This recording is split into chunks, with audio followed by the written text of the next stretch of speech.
18h, l'heure de votre rendez-vous avec l'actualité vendéenne. Soyez les bienvenus dans ce journal du mardi 4 octobre 2022. Et nous commençons avec un chiffre, 70 000. C'est en euros la somme estimée nécessaire par la Fondation du patrimoine pour redonner de l'éclat au rempart de Mervan. Un balcon sur le lac au pied du château des Lusignans qui commence à montrer quelques signes de fatigue. Une mise en lumière du patrimoine est également prévue, d'où le lancement officiel hier d'une collecte de dons. Les explications avec Grégoire de Châtillon. La convention d'appel aux dons est signée sur les remparts. Et voilà. Face à ce panorama exceptionnel, Merci. Un appel aux particuliers, un appel aux entreprises, afin de restaurer les remparts de l'ancienne forteresse médiévale de Mervan. On peut constater un endroit qui n'a plus qu'un pilier de pierre bien posé, dit de pierre de taille, qui résiste. Et cet endroit se trouve au Belvédère en plus, et à partir de là, ne serait-ce que pour une sécurité des touristes et des personnes qui viennent voir le magnifique point de vue que l'on a ici, et il est clair qu'il faut que l'on fasse quelque chose avant que ça ne s'éboule. Aujourd'hui, il n'y a pas de danger encore immédiat, mais il faut quand même prévoir. Défricher, consolider, mettre en lumière les remparts de cet ancien château fort de la fin du XIIe siècle, situé autrefois là où se dresse aujourd'hui l'hôtel de ville de la commune. C'est l'ambition de la mairie grâce au concours de la Fondation du patrimoine. C'est plutôt une bonne nouvelle. C'est à la fois un site patrimonial, puisque donc on est au-dessus des remparts, on est sur le site de l'ancien château, et puis c'est aussi un site touristique. Je pense que c'est la plus belle vue du département de la Vendée, lorsqu'on est sur ces remparts et qu'on domine la mer finalement, puisque c'est le nom de la rivière qui coule au pied de ces remparts. Donc c'est une double raison qui a incité la Fondation du patrimoine à répondre à l'appel de Monsieur le maire pour restaurer une partie de ces remparts. C'est la deuxième fois que la Fondation du patrimoine aide la commune de Mervan pour la restauration d'une partie de ses remparts. Un soutien qui a vocation à sauver ce patrimoine afin de le transmettre aux générations futures. La nouvelle tranche de travaux 12 ans après la première devrait commencer au printemps 2023.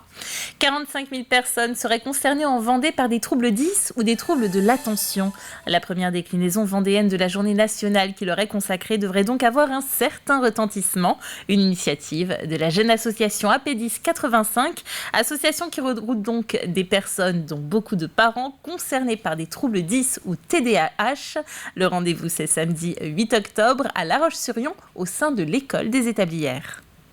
Tout le monde peut venir à partir du moment où on s'intéresse, où on se pose des questions sur les troubles 10, où on suspecte un trouble 10, parce qu'on va parler des démarches de diagnostic justement, ou si notre enfant est 10 et qu'on a besoin aussi de venir rencontrer les membres de l'association, parce que beaucoup de membres de l'association seront présents. Donc c'est aussi l'occasion de venir échanger avec d'autres parents sur le forum ou avant ou après la conférence, on sera là. Toutes les structures qui travaillent de près ou de loin dans l'enfance et l'accompagnement des enfants, et qui vont être en questionnement par rapport au 10 et au TDAH, il faut venir. Voilà, rendez-vous est pris. Nacéo, c'est le nom du futur musée des Sables d'Olonne, musée qui va être dédié à la mer. Le site devrait ouvrir en 2025.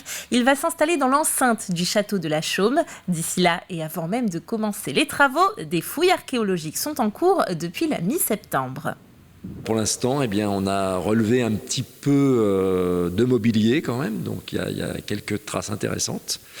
Et puis, on a redécouvert, ou découvert plutôt, les pierres qui ont servi à construire le château de la Chaume.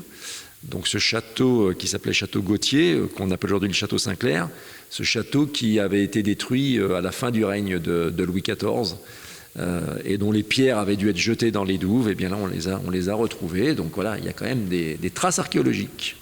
Mais ces fouilles ne devraient pas retarder l'ouverture car il n'y a pas eu pour le moment de découverte majeure. Depuis le 1er octobre, le rose fleurit aux 4 coins du département. Les Joséphines se mobilisent pour soutenir la Ligue dans sa lutte contre le cancer du sein. Des courses ou des marches ont lieu chaque jour jusqu'à dimanche à l'initiative de chacune. Exemple sur le site de Montaigu du CHD où un groupe de soignantes a enfilé le fameux t-shirt rose pour quelques kilomètres solidaires. C'était cet après-midi au départ du centre hospitalier. Le fait que chacun puisse le faire où il veut, ça permet au plus grand nombre de participer et puis de le faire quand il veut et comme il peut. et avec les personnes qu'ils souhaitent. Et je trouve que ça, voilà, quand ils ne travaillent pas aussi. Et du coup, ça rassemble peut-être un petit peu plus de monde. Donc c'est plutôt pas mal. Je pense que c'est sympa, on se retrouve pour une bonne cause et c'est toujours très intéressant de marcher. Surtout aujourd'hui, il fait très beau, donc c'est très convivial. Voilà. On est confronté alors pas tous les jours à cette maladie, mais voilà, en grande partie dans notre travail de tous les jours. Et c'est aussi l'occasion pour nous, je pense, de nous retrouver en dehors du travail et puis pour une bonne cause. Quoi.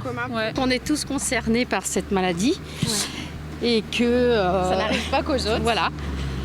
Et qu'en tant que soignant, on peut aussi participer à notre manière. Voilà. Eh ben, ça montre que les soignants sont là en permanence. Voilà, pour toute maladie, dont celle du cancer du sein, je pense. Et encore plus avec le contexte des soignants qui vont mal. Voilà. À noter dimanche le départ de la course finale à La Roche-sur-Yon à 11h, place de la Vendée. Échauffement en musique à partir de 10h30. Un groupe TV Vendée se trouvera en fin de cortège. N'hésitez pas à venir nous saluer et bien sûr, marcher avec nous. Après un succès en 2019, le Grand Atelier du Pastel fait son retour avec au rendez-vous plus de 60 artistes pastellistes à Venanceau. L'objectif pour l'association Pastel à l'Ouest est de favoriser le partage et les rencontres entre pastellistes et le public, grâce à des ateliers, des démonstrations ou encore des échanges. Durant cette convention nationale, plus de 180 œuvres sont exposées.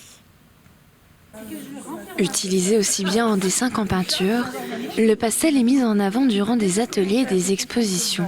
L'opportunité pour les amateurs et passionnés de manier l'art de ce petit bâtonnet coloré. Chaque pastelliste a ses techniques et ce qui est intéressant, c'est après de s'approprier sa propre technique. Savoir comment positionner ses couleurs quand on veut faire un paysage, voilà.